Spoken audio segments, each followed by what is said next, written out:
우리가 사순절을 지나면서 기도하던 중에 하나님 말씀을 연구하고 또 연구하던 중에 이 말씀을 오늘 지옥에서 울려 퍼진 마지막 간청이라는 제목으로 은혜 나누겠습니다. 제목부터 좀 무섭죠? 저는 이렇게 한번 오프닝하기 원합니다. 당신의 소원은 당신 자신이 택한다 라는 것을 먼저 오프닝 하겠습니다. 자, 우리 모두에게는, 여러분의 마음속에는 바라고 원하는 소원들이 있습니다. 어떤 사람의 소원을 안다는 것은 곧 그 사람을 아는 비결입니다. 왜냐하면 소원은 그가 어떤 사람인지를 공개하기 때문입니다. 소원 속에는 여러분 가치관과 인격과 그 사람의 내용이 들어 있습니다. 그러기에 내 소원을 말하는 것은 나라는 사람을 공개하는 것입니다. 여러분은 어떤 소원을 가지시고 지금 이 세상을 살아가고 계십니까? 바디메오 소원을 한번 볼까요? 소경으로 태어난, 그리고 구걸로 연명하며 바디오라는 사람이 있었습니다. 그가 어느 날 예수님으로부터 엄청난 질문을 받습니다. 그것은 무엇입니까? 내게 무엇을 하여 주기를 원하느냐? 이 질문이었습니다.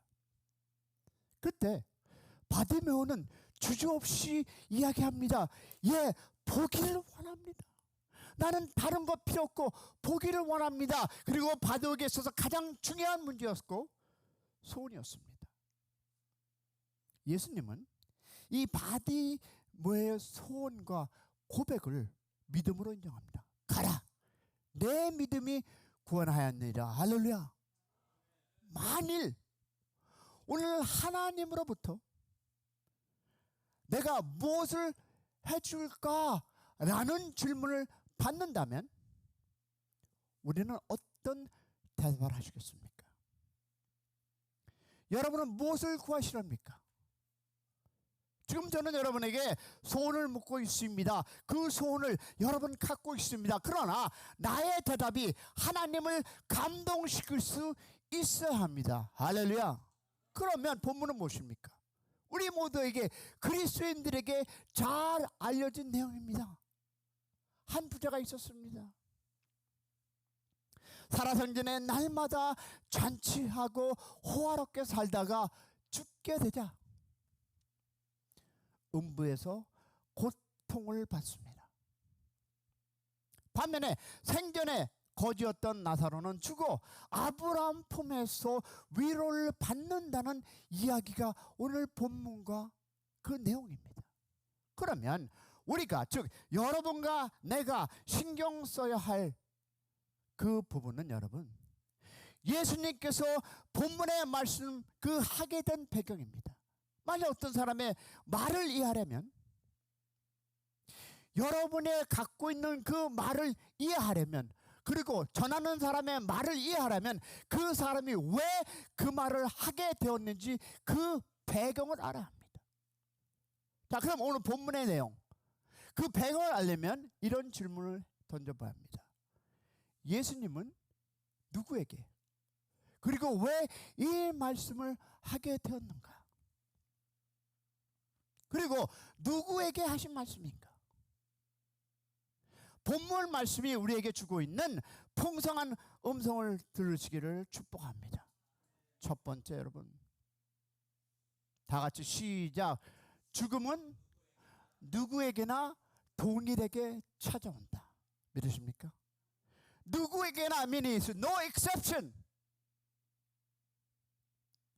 누가복음 16장 22절에 이에 그 거지가 죽어 천사들에게 받들여 아브라함 품에 들어가고 부자도 죽어 장사하되며. 그러면 알렉산더가 이런 얘기를 듣는다고 합니다. 여러분이 잘 아시는 그 대항, 이상한 신부가, 즉 이상한 신하가 있었는데 그가 하는 일을 아침마다 일어나서 알렉산더 대왕이요, 이 말을 반복하면서 대왕이요, 당신도 죽습니다. 그렇습니다.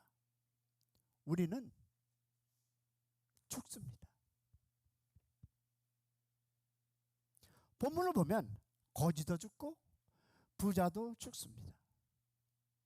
여러분, 죽음의 사자는 남녀노소 빈부 귀천을 가리지 않고 찾아옵니다. 성경이 말하기를 한 번 죽는 것은 사람에게 정해진 것이라고 증거합니다. 히브리서 9장 27절. 어느 누가 감히 이 사실을 부정할 수 있겠습니까?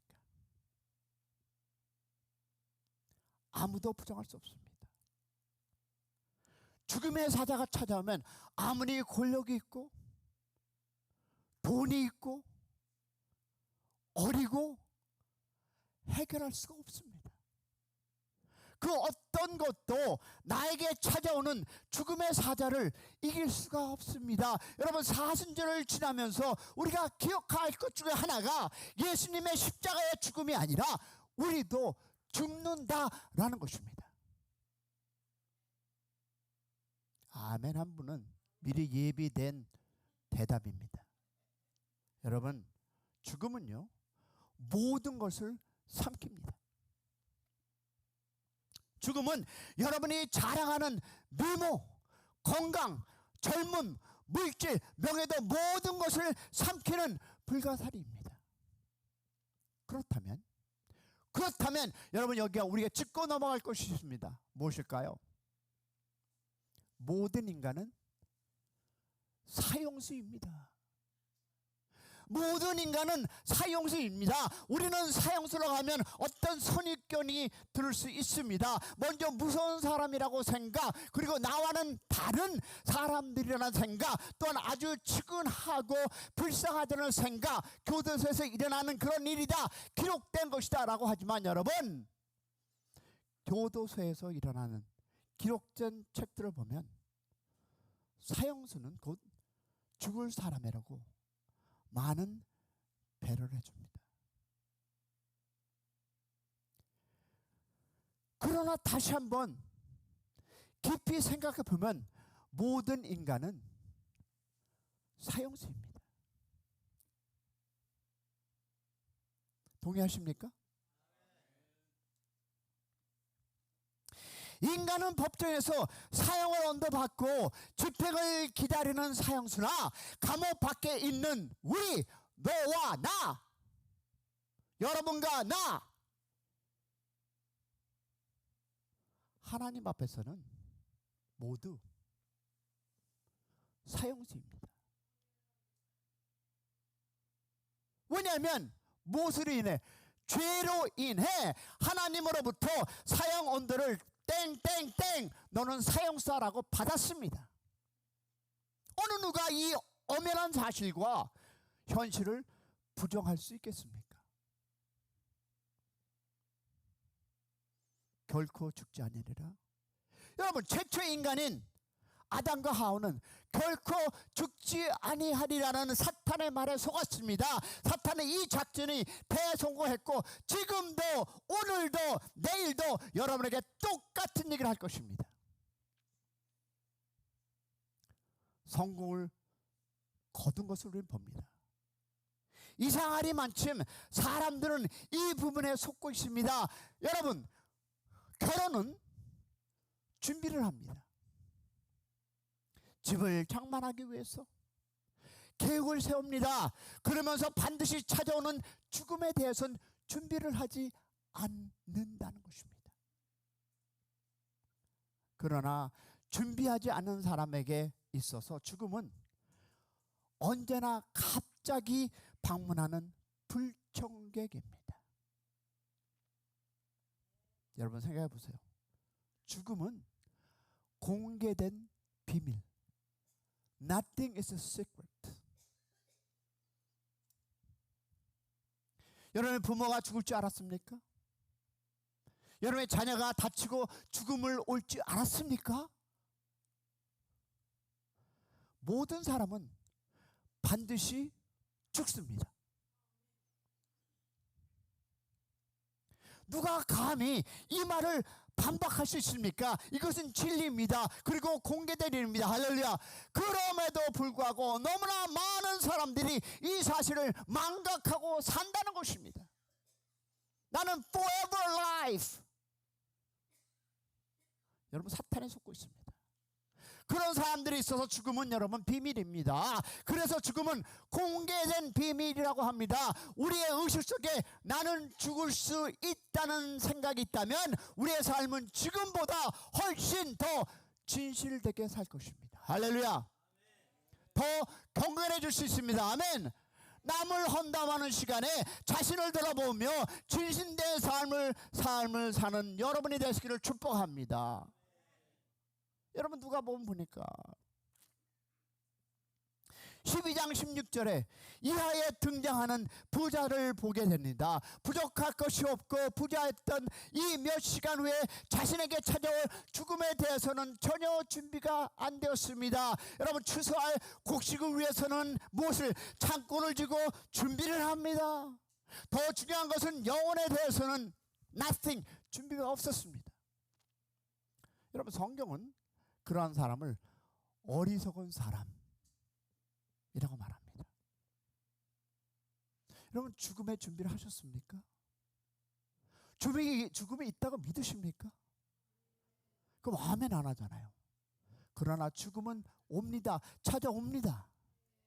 여러분, 오늘 본문에 등장하는 부자 역시 죽음을 준비하지 못한 대표적인 사람입니다. 그가 중요한 것은 깨달았지만 때는 늦으리. 그는 어디 가서? 지옥에 가서야 깨달았던 것입니다. 아무리 여러분 위대한 업적을 남겼다 할지라도 자신의 죽음을 준비하지 못한 사람은 어리석은 사람입니다. 나사로는 비록 거지로 불쌍한 인생을 살았지만 죽음을 준비한 사람입니다. 여러분, 저는 여러분에게 선포합니다. 천국과 지옥은 분명히 있다. 믿으시면 아멘. 모든 사람들은 이 다음 질문의 대답을 가지고 있어야 합니다. 즉 성경적인 대답을 가지고 있어야 합니다. 그것은 천국과 지옥은 과연 존재하는가라는 이 질문. 그러면 누구든지 이 질문에 대한 세 가지 답을 알아야 합니다. 그리고 이야기해야 됩니다. 첫 번째, 분명히 존재한다. 존재하지 않는다? 잘 모른다. 여러분의 답은 무엇입니까? 많은 사람들이 여러분 지옥은 없다라고 살아갑니다. Even you come to Christian as church. 여러분, 교회에 오는 사람들도 지옥이 없는 것 같이 살아가는 사람들이 있다 없다? 있습니다. 자기 나름대로 결론을 내리고 살아갑니다. 다시 한번 묻고 싶습니다. 정말 지옥은 없습니까? 아멘. 우리가 기억할 것은 내가 아무리 지옥이 존재하지 않는다고 말할지라도 지옥은 여전히 존재한다. 아멘. 누가 지옥이 없다라고 말한다 해도 여러분 분명히 존재하는 지옥이 없을 것은 아니라는 것입니다. 나 자신이 그것을 인정하든 인정하지 않든 천국과 지옥은 분명히 존재합니다. 믿으시면 아멘. 제가 여러분 전에도 한번 예를 들었는데 울산에서 목회할 때 한 번은 택시를 탔습니다. 가다가 예수님을 전했습니다. 그때 기사분에게 말을 걸었습니다. 복음을 전하는데 자기는 지옥을 믿지 않는다는 것입니다. 그래서 제가 이렇게 얘기했습니다. 아, 그러면 지옥이나 가세요. 했더니 막 화를 내고 어떻게 이런 얘기를 할 수 있습니까? 그래서 제가 기사분에게 얘기했습니다. 만약 기사분이 정말로 지옥에 존재하지 믿지 않는다면 제가 지옥에 가라는 말에 뭐 이렇게 화를 내십니까?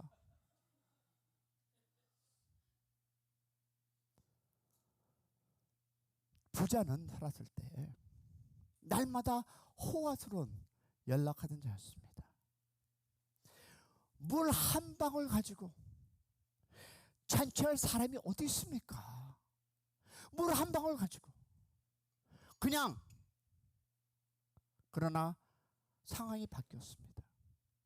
이제는 날마다 산에 진미를 만들고 잔치하던 그 사람이 손가락 끝에 떨어지는 이 물, 지금 떨어지는 이 물을 사모했습니다. 몇 방울의 물이 떨어집니까? 지금 보았다시피 한 방울. 그러나 목마른 고통으로 인해서 감히 한 그릇에 물을 소원하지도 못하고 손가락에 적셔서 물 한 방울 떨어지는 것을 소원했습니다. 그러면 지옥이 어느 곳입니까? 소원이 바뀌는 곳입니다. 또한 지옥은 소원을 이루어지지 않는 곳이 바로 지옥입니다. 여러분, 지옥에 간 그 한 부자의 첫 소원을 볼까요? 자, 성경 보겠습니다. 다 같이 시작. 불러 가로되 아버지 아브라함이여 나를 긍휼히 여기사 나사로를 보내어 그 손가락 끝에 물을 찍어 내 혀를 서늘하게 하소서. 내가 이 불꽃 가운데서 고민하나이다. 고민합니다. 이 물방울 하나 갖고 지옥이 어떤 곳입니까? 지옥은 여러분 목마름의 고통이 있는 곳입니다. 할렐루야. 지옥 간 부자에게 목마름의 고통이 있었습니다. 어떤 사람이 예수 그리스도를 믿으면 지옥의 고통, 목마름의 고통을 벗어납니다. 할렐루야. 그런데 한 가지 기억해야 할 사실은 예수님께서 십자가에서 목마르다 하신 말씀입니다. 주님께서 나와 여러분을 대신해서 이 목마름의 고통을 대신하셨음을 믿으시기를 축복합니다. 자, 그러면 지옥 간 사람의 두 번째 소원을 보겠습니다. 자, 볼 텐데요. 자, 성경 읽겠습니다. 자, 시작. 가로되 그러면 구하노니 아버지여 나사로를 내 아버지의 집에 보내소서. 내 형제 다섯이 있으니 저희에게 증거하여 저희로 이 고통받는 곳에 오지 않게 하소서. 이 부자는 지금 지옥에서 세상에 살고 남은 다섯 식구의 염려가 있었습니다. 나는 이왕 이곳에 왔지만,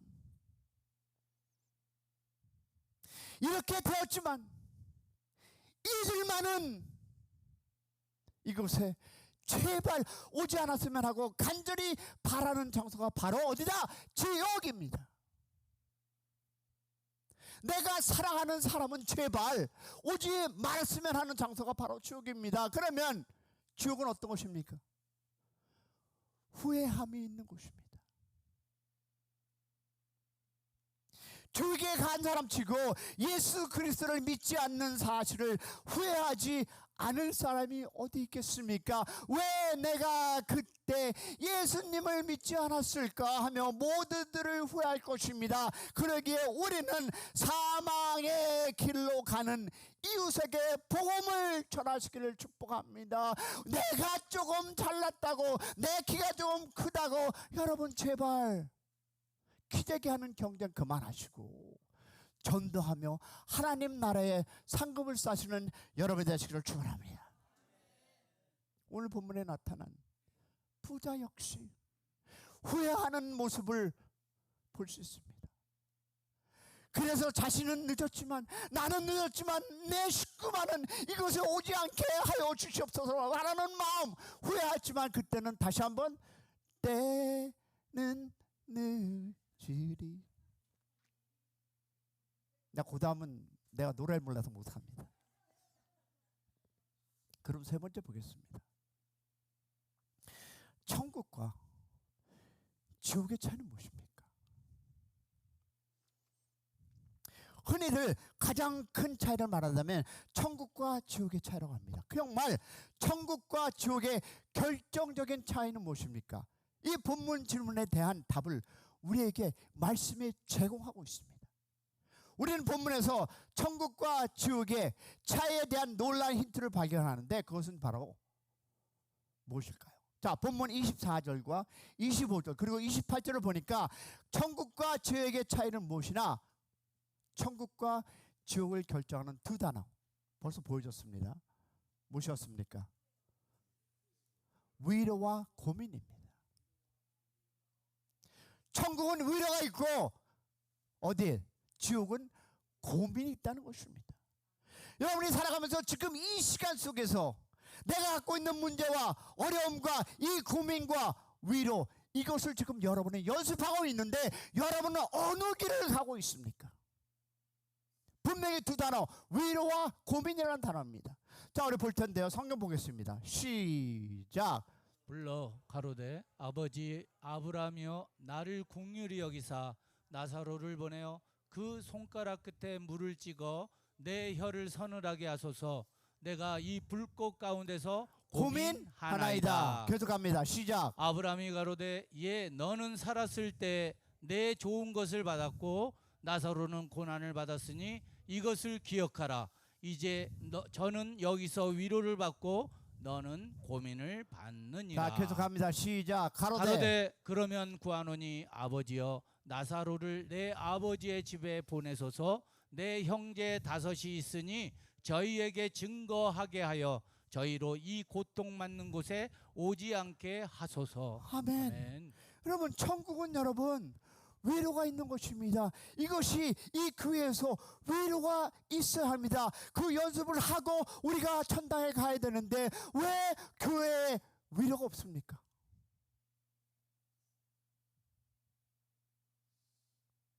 천국은 하나님의 위로가 있는 곳, 격려가 있는 곳입니다. 우리 그리스도인들이 이 세상을 떠나 천국에 들어갈 때 주님은 우리를 영접할 것입니다. 할렐루야.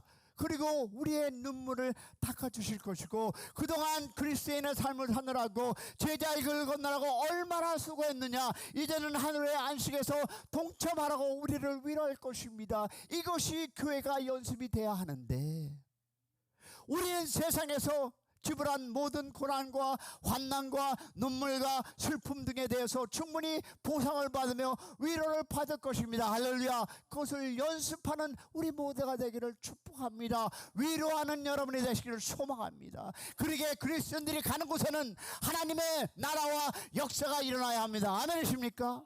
하나님의 시민이 된 우리는 이 땅에서 하늘나라를 살아가는 연습을 해야 합니다. 아멘. 성숙한 그리스도인들은 위로할 줄 아는 사람입니다. 위로 받는 법도 알고 다른 사람의 그 마음을 어루만져 줄 아는 사람이 할렐루야.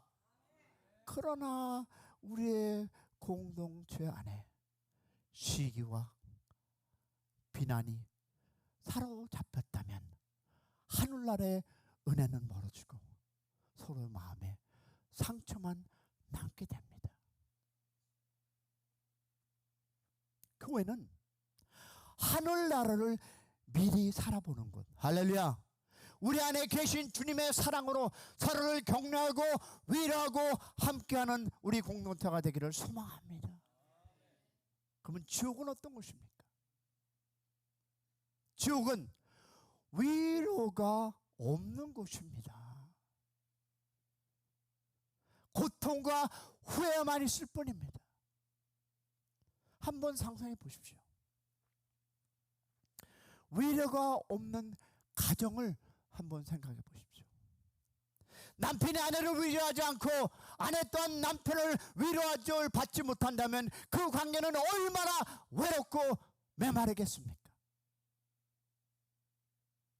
많은 소유가 있은들 무슨 의미가 있겠습니까? 부모로부터 위로와 격려를 받지 못하고 자라난 아이를 생각해 보십시오. 저를 보았습니다.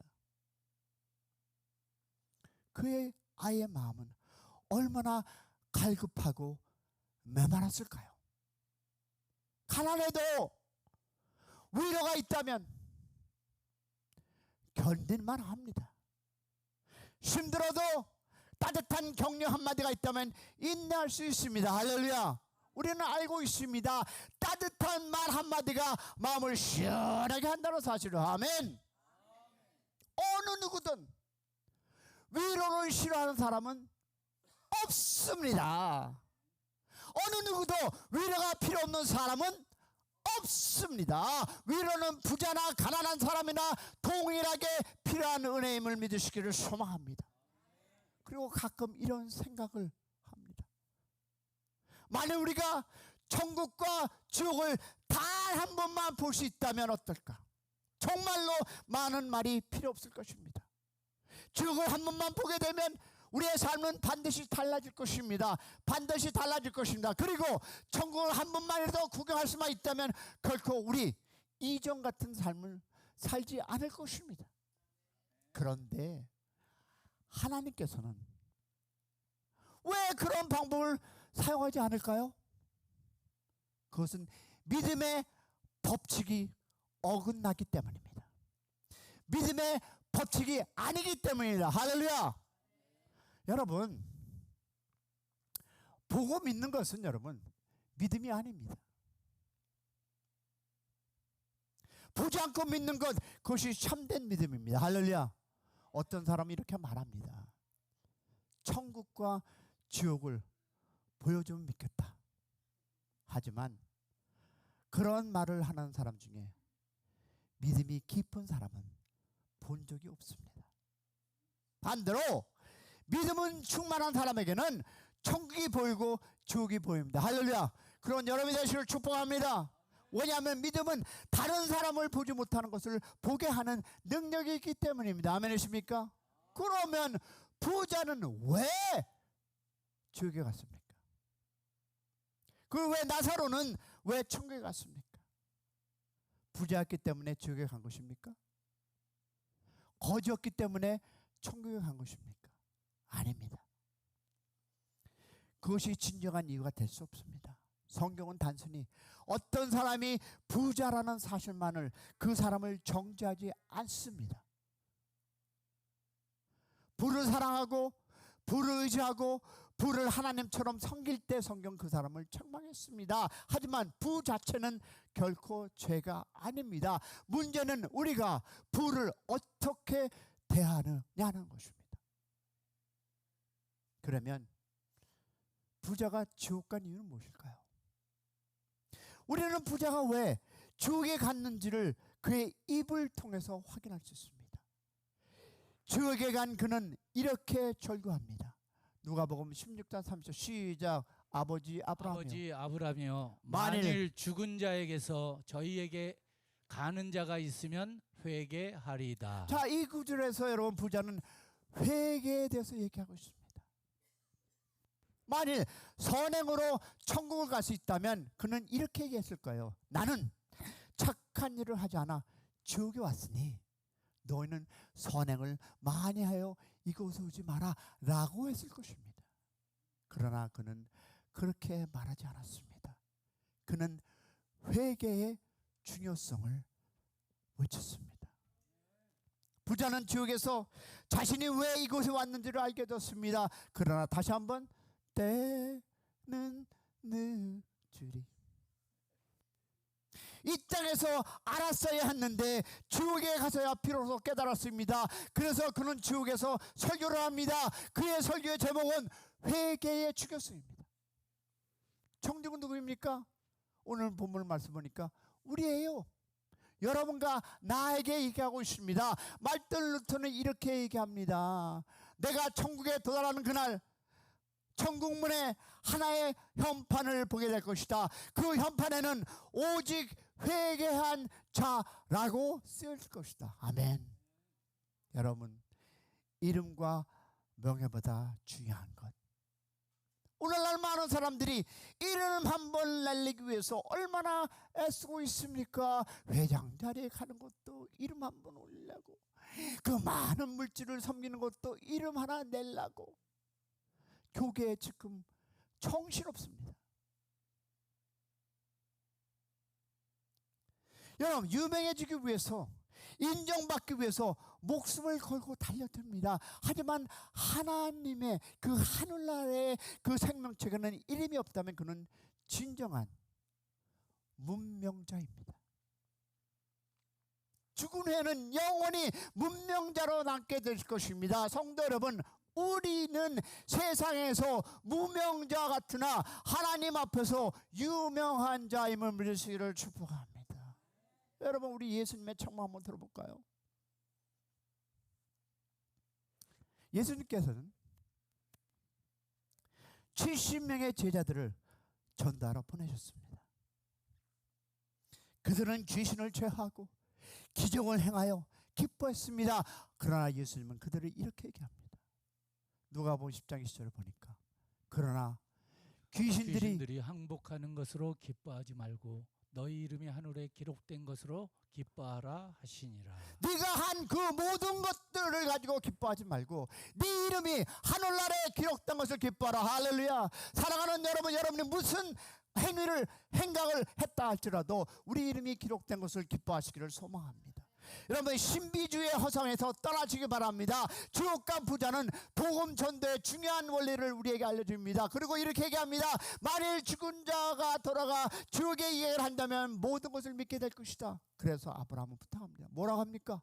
누가복음 16장 27절 28절에 나사로 내 형제들에게 보내고 이 고통받은 곳에서 오지 않게 하소서. 하지만 아브라함은 이렇게 얘기합니다. 그들에게 모세와 선지자가 있었으나 그들은 듣지 않았다라고 선포하고 있습니다. 그리고 누가복음 16장 31절에 모세와 선지자에게 듣지 아니하면 비록 죽은 자가 살아도 고난을 받지 아니하리라.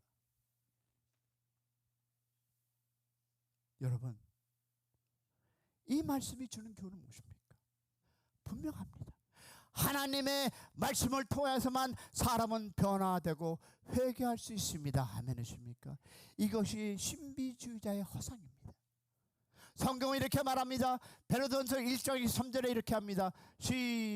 없나요? 시작. 너희가 거듭난 것은 썩어질 씨로 된 것이 아니라 하나님의 살아있는 말씀으로 되었다. 아멘. 여러분, 말씀에는 신비로운 능력이 있습니다. 우리는 그 능력을 믿어야 합니다. 아멘이십니까? 그러면 묻겠습니다. 진정한 나는 누구입니까? Yes. 계시록 3장 17절 보겠습니다. 내가 말하기를 나는 부자라 부요하고 부족한 것이 없다 하나 내 공고한 것과 가련한 것과 가난한 것과 눈먼 것과 벌거벗은 것을 알지 못하도다. 이 말씀 속에는 사랑하는 여러분, 한 사람에 대한 두 가지 평가가 나옵니다. 첫 번째, 내가 알고 있는 나. 여러분 자신이 알고 있는 나는 누구입니까? 라는 질문입니다. 근데 더 중요한 것은 두 번째입니다. 예수님이 알고 있는 내가 있습니다. 아무리 내가 멋진 옷을 입고 아무리 내가 넥타이를 메고 정장하고 나를 가려서 나를 나타난다 할지라도 예수님이 알고 있는 나는 누구입니까? 나는 부자라고 생각하지만 주님은 가난하다고 하셨습니다. 나는 본다고 하지만 주님은 눈이 멀었다고 합니다. 나는 입었다라고 믿지만 주님은 벌거 벗었다라고 합니다. 그러면 누구의 평가가 진실입니까? 감사합니다. 내가 보는 내가 맞을까요? 아니면 주님 보는 내가 맞을까요? 사랑하는 성도 여러분, 혹시 여러분도 자기 자신을 속으며 살아가고 있지는 않습니까? 다시 한번 질문해 볼게요. 혹시 우리도 나도 자기 자신을 속으며 살아가고 있지 않습니까? 예수 그리스도께서 아시는 나는 누구입니까? 오늘 말씀을 통해 우리가 중요한 진리를 배웁니다. 물질을 사랑하는 것이 얼마나 무거운 것인지, 하나님은 말씀을 가볍게 여긴 것이 얼마나 위험한 것인지. 여러분의 삶 속에서 이 말씀을 기억하시기 바랍니다. 그 무엇보다 여러분이 갖고 있는 그 무엇보다 여러분이 갖고 있는 여러분의 지혜라고 또 그것이 여러분이 갖고 있는 물질이라고 그 무엇보다 하나님을 더욱 사랑하며 하나님의 말씀을 소중히 여기는 삶을 사시기를 축복합니다. 여러분이 입을 열 때마다 비평하고 하는 것이 아니라 여러분이 입을 열 때마다 위로의 말이 나오시기를 그런 교회가 되기를 정말 간절히 소망합니다. 저는 솔직히 고백합니다. 지옥 같은 삶을 지금 한 2주 살아가고 있습니다. 사랑하는 여러분, 오늘부터라도 우리가 내 입을 통해서 내 생각을 통해서 위로하는 그런 교회, 위로하는 여러분의 삶, 위로하는 그런 가정이 되기를 주님의 이름으로 부탁하며 소망하며 축원합니다.